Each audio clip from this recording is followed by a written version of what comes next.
नमस्कार दोस्तों, आप सभी का स्वागत है हमारे इस YouTube चैनल में।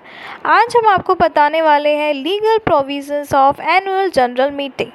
तो ये बहुत ही इम्पोर्टेंट टॉपिक होने वाला है, आपको बहुत ध्यान से सुनना है। और चलिए अब हम इसको शुरू करते हैं। नेक्स्ट अब हम यहाँ पर देख रहे होंगे अपनी स्क्रीन के ऊपर legal provisions of annual general meeting. हमारे पास फर्स्ट पॉइंट है time of holding annual general meeting. Second point है authority to convene meeting. Third notice. Fourth date time and place of AGM। Fifth quorum. Sixth adjournment of meeting and seventh default. So one by one हम इन सब points को discuss करने वाले हैं। तो first point में हमारे पास 4 सब पॉइंट्स है, that is number 1 first annual general meeting, second subsequent annual general meeting, third the interval between 2 annual general meeting and the fourth extension of time for conducting annual general meeting। सारे points को हम समझने वाले हैं। First point है हमारा time of holding annual general meeting. So यहाँ पर हम डिस्कस करने वाले हैं कि आपकी जो कंपनी है उसमें का जो एनुअल जनरल मीटिंग का टाइम है वो आप कब होल्ड करोगे, मीटिंग्स का गैप कितना होना चाहिए, फर्स्ट मीटिंग कब होगी, ये सारी चीज़ें जो हैं वो इसमें कवर अप होने वाली हैं। तो फर्स्ट पॉइंट में हम ये बात करने वाले हैं कि टाइम होल्डिंग का क्या होना चाहिए। सो फर्स्ट में लिखा हुआ है first annual general meeting. So यहाँ पर हम डिस्कस करने वाले हैं कि फर्स्ट एनुअल जनरल मीटिंग जो है कंपनी का कब होना चाहिए। सो यहाँ पर जब कंपनी नई स्टार्ट होती है तो उस केस में उसकी फर्स्ट एनुअल जनरल मीटिंग जो है कब होनी चाहिए। इस केस में अगर कंपनी ने अपना बिज़नेस स्टार्ट किया और उसका एक फाइनेंशियल ईयर अगर कंप्लीट हो चुका है, फाइनेंशियल ईयर कंप्लीट होने के बाद विद इन 9 मंथ कंपनी को एनुअल जनरल मीटिंग जो है वो हेल्ड करना चाहिए। यानी अगर कंपनी का अभी शुरुआत हुआ है, फर्स्ट फाइनेंशियल ईयर जो है कंप्लीट हो गया है, इस फाइनेंशियल ईयर होने के बाद और विद इन 9 मंथ आपको एक मीटिंग कंडक्ट करानी ही पड़ेगी, जिसको हम फर्स्ट एनुअल जनरल मीटिंग कहते हैं। जो कंपनी अभी स्टार्ट हुई है तो उसका first annual general meeting financial year के विद इन 9 मंथ होना चाहिए। नेक्स्ट पॉइंट है हमारे पास सब्सिक्वेंट एनुअल जनरल मीटिंग। उसके बाद की जो एनुअल जनरल मीटिंग है वो कब होनी चाहिए। तो सब्सिक्वेंट एनुअल जनरल मीटिंग जो है वो विद इन 6 मंथ्स होनी चाहिए। सो यहाँ पर जो सब्सिक्वेंट एनुअल जनरल मीटिंग जो होती है आपकी, तो वो विद इन 6 मंथ्स कंटिन्यू की जाती है। नेक्स्ट पॉइंट है हमारे पास the interval between 2 annual general meeting, यानी 2 एनुअल जनरल मीटिंग का गैप कितना होना चाहिए। अगर हम इस प्रोविज़न में बात करें, अगर एक जनरल मीटिंग जो है वो इस मंथ में रखी गई है, तो जो नेक्स्ट एनुअल जनरल मीटिंग का जो गैप है वो मैक्सिमम कितना होना चाहिए। सो मैक्सिमम गैप हमारे पास 15 मंथ्स का है। In short 2 annual general meeting का गैप 15 मंथ्स का होना चाहिए। इट मीन्स इससे ज़्यादा नहीं होना चाहिए। नेक्स्ट है हमारे पास extension of time for conducting annual general meeting. अगर हमारी कंपनी किसी वजह से एनुअल जनरल मीटिंग जो है वो कंडक्ट नहीं कर पा रही है, तो वो रजिस्ट्रार ऑफ कंपनी के पास एक एप्लीकेशन फाइल करे कि हमें डेट को क्या करना है, एक्सटेंड करना है। अगर कंपनी जो है वो annual general meeting by chance नहीं कर पाए तो फिर वो एक वैलिड रीज़न के साथ में मीटिंग को बढ़ा सकती है। उस एप्लीकेशन में वो लिखा जाएगा कि क्यों आप जो है वैलिडेशन बढ़ाना चाहते हैं, एक्सटेंशन करना चाहते हैं मीटिंग के लिए। नेक्स्ट पॉइंट है हमारे पास अथॉरिटी टू कन्वे मीटिंग। यहाँ पर हम डिस्कस करने वाले हैं ऐसी कौन सी अथॉरिटी है जो मीटिंग को कन्वे करती है। तो बेसिकली यहाँ पर जो मीटिंग को बुलाने का जो पूरा राइट्स और पावर्स है वो सिर्फ बोर्ड ऑफ डायरेक्टर्स के पास होता है। यानी कि एनुअल जनरल मीटिंग का जो पावर है, जो कॉल है, जो प्रॉपर अथॉरिटी है, वो सिर्फ और सिर्फ बोर्ड ऑफ डायरेक्टर्स के पास होती है।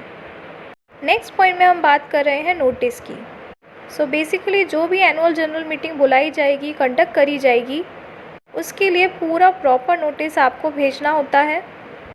सो कंपनी के जितने भी इक्विटी शेयर होल्डर हैं वो हम एक प्रॉपर नोटिस भेजेंगे उन्हें। वो एटलीस्ट 21 डेज़ बिफोर जाना चाहिए, जिसमें कंपनी की मीटिंग, टाइम, प्लेस, डे और डेट जो है प्रॉपर मेंशन होगा। बेसिकली यहाँ पे जो डेट होगा, डे होगा, टाइम होगा और प्लेस होगा वो प्रॉपर होना चाहिए, ताकि सारे के सारे कंपनी के जितने भी मेंबर्स हैं वो सारे के सारे जो हैं आपके उस मीटिंग को अटेंड कर सके। सो एनुअल जनरल मीटिंग का जो नोटिस है वो आपको एटलीस्ट बिफोर 21 डेज देना है। जो उसका टाइमिंग है वो मॉर्निंग में 9 AM से लेके इवनिंग के 6 AM के बीच में होना चाहिए। और जो डे होगा वो हॉलीडे नहीं होना चाहिए, एक वर्किंग डे होना चाहिए। उसके बाद जो कंपनी का ऑफिस है वो अपने ऑफिस में किसी भी प्लेस पर अपनी जो मीटिंग है वो रख सकती है। बेसिकली जो मीटिंग रखी जाएगी वो विद इन अ स्टेट होनी चाहिए। नेक्स्ट 4th पॉइंट है हमारे पास date, time and place of annual general meeting. जिस तरह से आपने नोटिस में देखा एक proper date, time and place होना चाहिए, उसी तरह से आपके प्रोविज़न्स का भी डेट जो है वो प्रॉपर होना चाहिए। उसके बाद उसका टाइम और प्लेस भी प्रॉपर होना चाहिए। टाइम और प्लेस की अगर हम बात करें तो जो कंपनी का जो टाइम है मॉर्निंग के 9 o'clock से लेकर इवनिंग के 6 o'clock तक होना चाहिए, जो नॉर्मली हम जो है उसको वर्किंग आवर्स मानते हैं।